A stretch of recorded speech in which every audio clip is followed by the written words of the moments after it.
السلام علیکم ریڈرز، کیسے ہیں آپ سب؟ میں امید کرتی ہوں کہ آپ سب خیریت سے ہوں گے۔ آج میں قسط نمبر 7 پڑھوں گی، بکھرے کچھ اس طرح کے، جسے راہیا چوہان نے لکھا ہے۔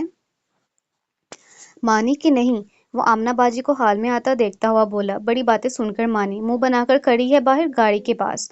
وہ پریشانی سے مراد کو بتا رہی تھی۔ اچھا چلیں، خیر مانی تو وہ ہنستا ہوا بولا۔ آپ احتیاط کرنا، وہ کبھی ایسی گئی نہیں حویلی والوں کے ساتھ۔ وہ انہیں جلدی ہدایت دینے لگی۔ بے فکر رہیں، وہ میری ذمہ داری ہے۔ وہ انہیں اطمینان میں لا رہا تھا۔ وہ باہر آ چکے تھے جہاں وہ انتظار کر رہی تھی۔ اچھا پھر اجازت، خدا حافظ۔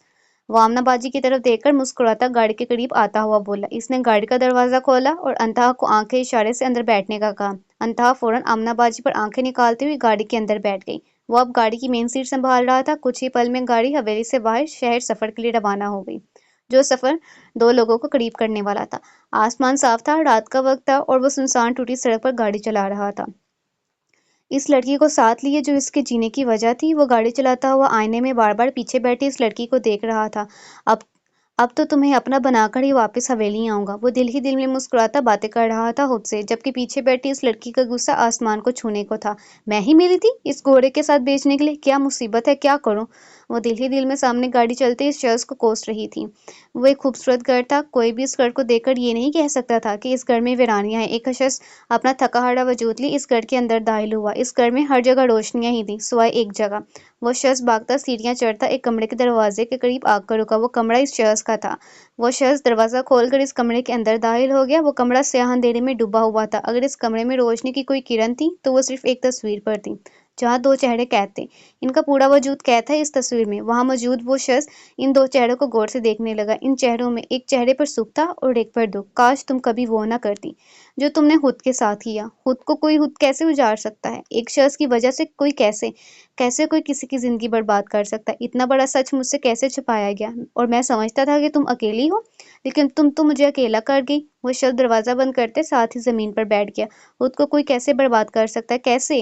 کیسے ایسے بھی ہجر دیتا ہے کسی کو، جبکہ اس کی غلطی بھی نہ ہو؟ آہستہ آہستہ سنسان کمرے میں ہچکیوں کی آوازیں سنائی دینے لگی۔ کچھ ہی پل بعد وہاں موجود دیواروں سے ماضی کے شور کی آوازیں اس کے کانوں سے ٹکرانے لگیں۔ قہقہ، پینٹنگ، پرفیوم، خوشبو، تحفہ، گھر، بات اور بہت کچھ۔ اور میں آپ کو ایک پینٹنگ گفٹ کروں گی، اور یہ پرفیوم کون سی ہے، اور اس کی خوشبو بہت اچھی ہے، اور آپ آج گھر جلدی آ جائیں گے۔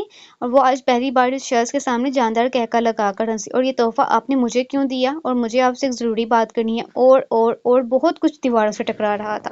اس شخص نے ان آوازوں کو روکنے کے لیے اپنے کانوں پر ہاتھ رکھا۔ اس کے لیے ان آوازوں سے زیادہ تکلیف دہ دنیا میں کوئی اور آواز نہ تھی۔ ماضی کی کچھ آوازیں بہت تکلیف دہ ہوتی ہیں۔ تم نے مجھے برباد کر دیا، تم نے کیوں میرے ساتھ ایسا کیوں کیا؟ مجھے جواب چاہیے تم سے۔ وہ سر گھٹنوں میں دیے اپنے کانوں پر ہاتھ رکھے مسلسل آنسو بہا رہا تھا۔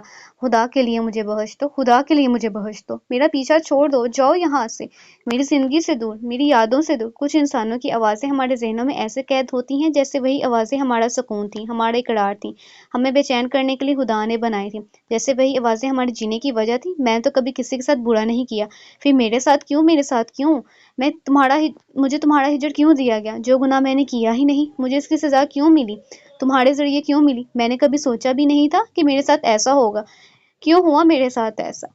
کچھ کیوں کے جواب کبھی نہیں ملتے، کیونکہ خدا نے ان کیوں کو ادھورا ہی چھوڑا ہوتا ہے۔ ان کیوں کے جواب ہم نے خود تلاش کرنے ہوتے ہیں۔ خدا اس کیوں کو ہمارے لیے ہی ادھورا چھوڑ دیتا ہے تاکہ ہم اس کیوں کا جواب تلاش کریں۔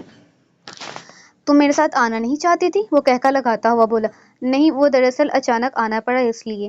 حیران ہوں نواب صاحب، وہ سر جھکاتے ہوئے بولی۔ ہاں لگ بھی رہا ہے۔ ویسے تم نے دوستی کی تھی مجھ سے، یاد ہے؟ کچھ یاد ہے؟ وہ سنجیدہ ہوتا ہوا بولا۔ جی نہیں، مجھے ایسا کچھ بھی یاد نہیں، وہ جلدی سے بولی۔ کیا؟ لیکن تم نے مجھ سے دوستی کی تھی کمرے میں۔ اسے اپنے پیچھے بیٹھی اس لڑکی سے یہ امید نہیں تھی۔ ہم کبھی دوست نہیں ہو سکتے۔ آپ کا اور میرا تعلق صرف اتنا ہے کہ میں آپ کے گھر کی ایک نوکرانی ہوں اور آپ اس گھر کے مالک۔ ہم میں بہت کچھ مختلف ہے، ہم دوست نہیں بن سکتے۔ ویسے بھی آپ کو اپنی طرح کے لوگوں کے ساتھ دوستی کرنی چاہیے، نہ کہ غریب بے بس لوگوں سے۔ امیر لوگ آپ کو فائدہ دیتے ہیں، نہ کہ غریب صرف نقصان دینا جانتا ہے۔ وہ بول رہی تھی اور وہ سن رہا تھا کہ اچانک وہ لڑکی خاموش ہو گئی، مگر کسی کے دل میں وہ ایک شور پیدا کر چکی تھی۔ رات کے اندھیرے میں وہ ایک سنسان ٹوٹی سڑک پر ایک تو گاڑی چلا رہا تھا، اس لڑکی کو ساتھ لیے جو اس سے دوستی سے انکار کر چکی تھی۔ خیر، اس لمحے تم نے مجھ سے دوستی قبول کی تھی، اب نبھاؤ گی؟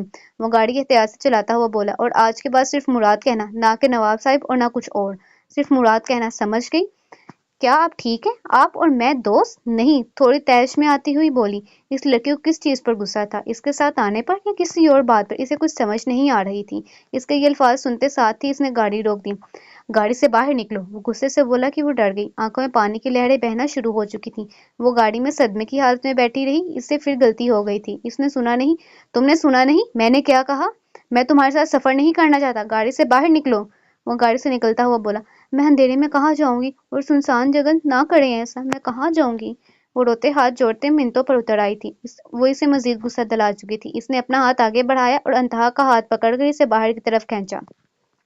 وہ اسے باہر نکال کر گاڑی کا دروازہ بند کر چکا تھا۔ انتہا اس کے بے حد قریب کھڑی تھی، مگر وہ گاڑی کی اگلی سیٹ سنبھال چکا تھا۔ وہ رو رو کر اسے منت واسطے مانگ رہی تھی، نہیں ہم دوست ہیں، میں کہاں جاؤں گی اس اندھیرے، پلیز ایسا نہ کریں، میرے ساتھ خدا کا واسطہ ہے آپ کو۔ وہ بولتی جا رہی تھی کہ وہ گاڑی سٹارٹ کر کے آگے بڑھ گیا۔ پلیز رک جائیں، ہم دوست ہیں پکا۔ وہ گاڑی کے ساتھ چلتے ہوئے بول رہی تھی کہ اچانک مراد نے گاڑی کی سپیڈ بڑھا دی اور گاڑی انتہا سے بہت دور چلے گئی۔ انتہا پیچھے کھڑی گاڑی کو دور جاتا دیکھ رہی تھی کہ اچانک مراد نے گاڑی روک دی۔ اس نے گاڑی کے شیشے سے انتہا کو اپنے قریب آتا ہوا دیکھا۔ انتہا گاڑی کے کچھ فاصلے پر تھی کہ وہ گاڑی آگے لے گیا اور پھر گاڑی کو روک دیا۔ مجھے تکلیف ہوتی ہے تمہیں تکلیف دے کر، مگر میں مجبور ہوں اس وقت۔ وہ جب گاڑی کے قریب آتی وہ گاڑی آگے لے جاتا اور گاڑی روکے کھڑا تھا، جبکہ وہ ٹوٹی سڑک پر بھاگ رہی تھی جس کی وجہ سے اس کے پاؤں میں پہنے ہوئے خصے کا چمڑا اکھڑ گیا۔ وہ بمشکل بھاگتی ہوئی اس کے قریب، خدا کا واسطہ ہے آپ کو، آپ کے ماں باپ کا، آپ کی محبت کا، پلیز آپ کو، آپ کی محبت کا واسطہ، ہونے والی بیوی بچوں کا واسطہ۔ وہ گہرے گہرے سانس لیتے اسے واسطے دے رہی تھی۔ وہ مراد خان کو ساکت کر گئی۔ اس نے اپنا ہی واسطہ اس سے مانگ لیا تھا۔ چند پل مراد اسے دیکھتا رہا۔ گاڑی میں بیٹھو، وہ مان گیا تھا اس کے لیے جو اپنا ہی واسطہ اس سے مانگ چکی تھی۔ وہ گاڑی کے پیچھے بیٹھنے لگی کہ مراد کی آواز اس کے کانوں سے ٹکرائی، آگے آ کر بیٹھو۔ وہ گھبرا کر اسے دیکھنے لگی۔ نواب صاحب ہمیں اجازت نہیں ہے مالکوں کے ساتھ آگے بیٹھنے کی، وہ کچھ ڈرتے سہمتے ہوئے بولی۔ پہلی بات تم مجھے مراد کہو گی، اور دوسری یہ کہ آگے بیٹھو ورنہ چھوڑ کر چلا جاؤں گا۔ وہ شہادت کی انگلی اٹھاتے سے وارن کر رہا تھا۔ وہ جلدی سے گاڑی کی دوسری طرف آئی اور مراد کے ساتھ والی سیٹ پر بیٹھ گئی۔ مراد اب خاموشی سے گاڑی چلا رہا تھا۔ وہ گاڑی میں خاموش ہو چکی تھی، بالکل خاموش۔ اسے ڈر تھا کہ مراد اسے گاڑی سے پھر نہ نکال دے۔ مراد کو اپنے کیے پر پچھتاوا ہونے لگا تھا۔ انتہا بات سنو، وہ کہیں کھوئی ہوئی تھی کہ اچانک اپنے خیال سے باہر ہے۔ جی بولی نواب صاحب، وہ مراد کو دیکھتے ہوئے بولی۔ مراد نے اسے گھورنے لگا۔ اسے اس کا نواب کہنا ہمیشہ برا لگتا تھا، جو نام اسے کبھی پسند تھا، آج اسے نفرت ہو رہی تھی، اسے بے حد نفرت۔ مجھے مراد کہا کرو، میں نے پہلے بھی کہا تھا۔ وہ اسے دوبارہ وارن کر رہا تھا۔ جی اچھا، وہ ڈرتے ہوئے بولی۔ وہ جان چکی تھی کہ وہ اپنی بات منوار کر ہی رہے گا۔ یہ بتاؤ تمہارے کتنے بہن بھائی ہیں؟ وہ سڑک کی طرف دیکھتا ہوا بولا۔ وہ جانتا تھا کہ وہ اکیلی ہے، مگر پھر بھی پوچھ لیا تاکہ وہ اسے سنے جو وہ ہمیشہ سننا چاہتا تھا۔ اس کی خواہش تھی کہ وہ اس سے باتیں کرے، ڈھیر ساری باتیں۔ بعض لوگوں کی باتیں سننے کا کتنا مزہ آتا ہے۔ میں ایک ہی ہوں، کوئی بہن بھائی نہیں ہے میرا، وہ آنکھیں چراتی ہوئی بولی۔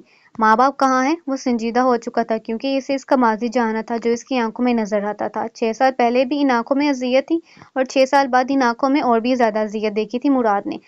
وہ نہیں ہے، مجھے چھوڑ کر چلے گئے۔ وہ اپنے ہاتھ کی انگلیوں کو دیکھتے ہوئے بولی۔ کیسے اور کب انتقال ہوا؟ وہ گاڑی کی سپیڈ ہلکی کرتا ہوا بولا۔ باپ 10 سال کی عمر میں اور ماں کچھ سالوں پہلے۔ وہ گاڑی کے شیشے میں باہر دیکھتی ہوئی بولی۔ کتنے مشکل سوال کر رہا تھا وہ، جس کے جواب اسے دینے بھی نہیں آتے تھے۔ کام کیا کرتے تھے دونوں؟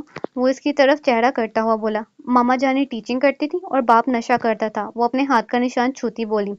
سچ میں وہ بہت مشکل سوال کر رہا تھا اسے، ماضی ایک فلم کی طرح اس کے سامنے چل رہی تھی۔ نام کیا تھا تمہاری ماں کا؟ وہ کچھ سوچتا ہوا بولا، کیونکہ وہ گاؤں میں موجود ہر ٹیچر کا نام جانتا تھا، شاید وہ اس کی ماں کو بھی جانتا ہو۔